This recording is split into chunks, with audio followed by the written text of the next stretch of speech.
Maka ilmu ini dia menerbitkan amal, dan amal dan amal itu dia akan mendatangkan kemanisannya. Kemanisan itulah yang dikatakan sebagai hal. Dan inilah juga kalau kita membaca kitab-kitab tasawuf, seumpamanya kita akan terjumpa dengan kata-kata mereka yang berbunyi likulli wiridin warid. Bagi setiap wirid itu ada warid, ada wird, ada warid. Kemudian itu ialah amal Islam yang kita beramal ini. Apa saja amalan, termasuklah juga wirid-wirid yang kita istiqamahkan, termasuklah juga rati ahad yang kita baca tadi. Itu dia ada warid. Warid itu diistilahkan sebagai kesan. Dan kesan ini ialah sebelum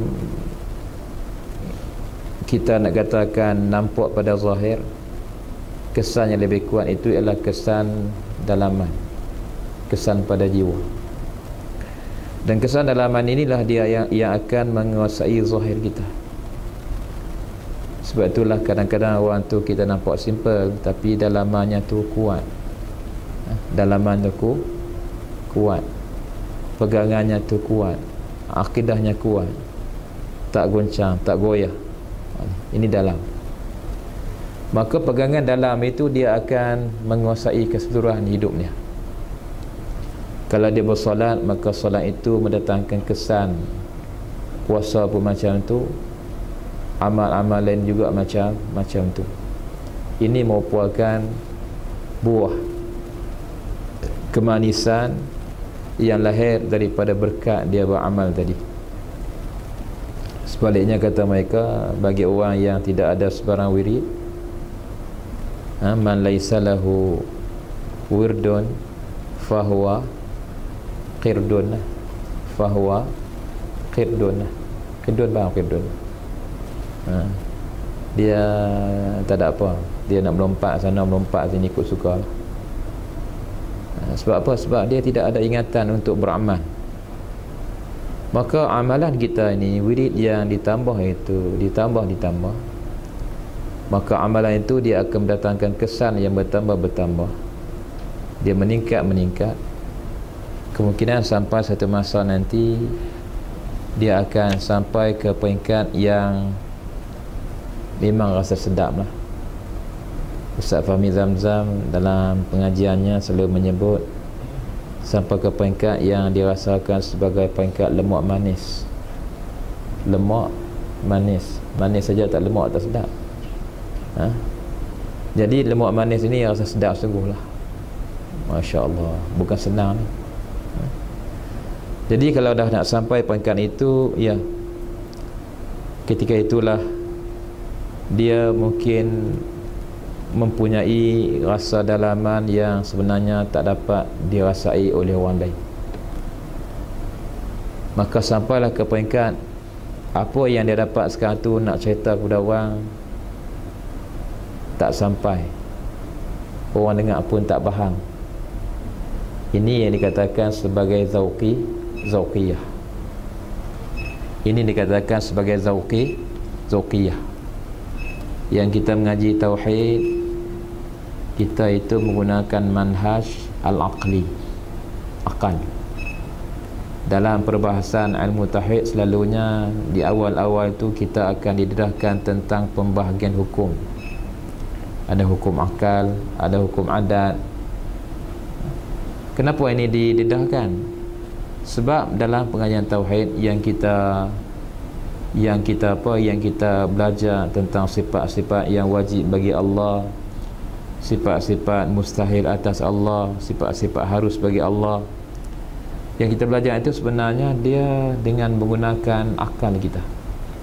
Akal satu anugerah Allah, dan akal ini digunakan untuk mengenali Allah Subhanahu wa ta'ala. Kenal Allah itu bawa pakai akal. Tapi kemungkinan orang yang dia tahu berdasarkan hujah-hujah akal, dia yakin Allah Ta'ala tu ada, bersifat dengan segala sifat kesempurnaan.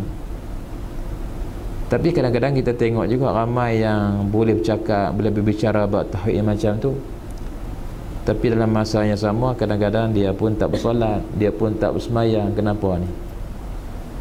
Kerana iman dia tadi hanyalah iman akli, dia tak sampai ke peringkat imam zauqi. Imam zauqi ni bermakna dia masuk tu sebut Allah Ta'ala tu ada, dia tak nampak dah yang lain, dia nampak ialah Allah. Ni ada tahap-tahap lah. Kalau orang biasa mungkin dia berhujah kata adanya alam ini merupakan tanda adanya zat yang wajib wujud. Tapi bagi orang yang sampai ke peringkat tinggi itu, dia tak nampak dah yang tu, dia tak hujah macam tu. Dia tengok tu, ya terus Allah, ada Allah, barulah ada orang ni. Allah lah segala-galanya. Yang inilah yang kadang-kadang diistilahkan oleh mereka sebagai bayang. Ni agak tinggi dah. Macam mana nak sampai ni? Ini kata-kata ni kata-kata zauqi. Zauqi ni dia menggunakan manhaj yang dikatakan manhaj wujdani. Ini ada kaitan dengan perasaan. Yang saya istilahkan dahulu, kadang-kadang keluar kata-kata daripada mereka itu yang orang lain mungkin faham makna lain, tapi mereka faham makna lain. Ini yang dikatakan sebagai syatuhat sufiyah dan sebagainya. Maknanya yang dikatakan zauqiyah ialah mungkin satu pengalaman rohani dalam melakukan ibadat kepada Allah Subhanahu wa ta'ala. Ini benda yang nak cerita tak boleh. Kalau cerita juga pun orang tak dapat sampai. Tak dapat sampai. Jadi masing-masing yang sampai itu dialah yang rasa. Ini satu anugerah Allah Subhanahu wa ta'ala kepada orang tersebut. Sebab itulah kita kalau dalam pembicaraan setengah-setengah kitab yang membahaskan tentang ilmul yaqin, ainul yaqin, haqqul yaqin, ini merupakan tangga-tangga ataupun tingkat-tingkat makna zauqiyah itu. Ilmu ni berdasarkan ilmu lah. Ya, kita yakin di sana ada Kaabah, yang orang Islam tu sampai di sana semaya menghadap ke Kaabah di Haram berdasarkan ilmu. Yakin kita mengaji, kita dengar, kita tengok TV dan sebagainya, yakin ada Kaabah di sana. Tapi mungkin kalau kita dah sampai ke sana, masuk Masjid Al-Haram tu, tengok tu, nampak betul-betul rupa Kaabah, yang ni tahap tu naik sikit. Mungkin dah sampai ke peringkat haqq al-yaqin, haq, tapi tak pegang lagi, tak rasa lagi. Tapi dah kita jalan, kita sampai tu, kita pegang, sentuh, Masya Allah, itu Kaabah. Kita dah sampai pada ketika itu, sampailah kepada apa yang dikatakan sebagai haqqul yaqin. Yang kedua tadi bau ainul yaqin. Hak ni mana hakikat keyakinan yang sebenar-benarnya, dah sampai betul. Yang tadi masuk masjid baru tengok, yang duduk di Malaysia ni baru dengar, dah zakat ilmu. Ni umpama itulah lebih kurang. Kalau kita nak umpamakan tentang persoalan yang berkaitan dengan hubungan kita dengan dalam masalah-masalah yang berkaitan dengan soal rohani ni, cuma masalah ni masalah zauqiyah. Saya nak cerita pun tak sampai. Jadi kena rasa masing-masing. Macam mana nak rasa, Ustaz? Tidak ada melainkan jawapannya ialah istiqamah dalam melakukan amal berdasarkan kepada akidah yang benar, berdasarkan kepada ibadah yang sahihah.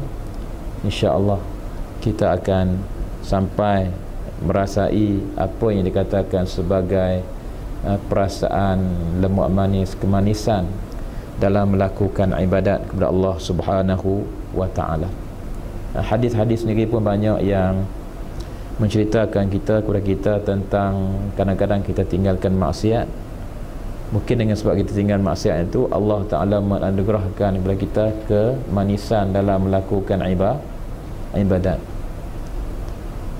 Buka saja kitab Penawar Bagi Hati, mungkin dalam kitab itu berjumpa dengan hadis An-nazar ila mahasinil mar'ati sihamun min siham iblis. Pandang wanita cantik itu satu anak panah daripada anak panah iblis.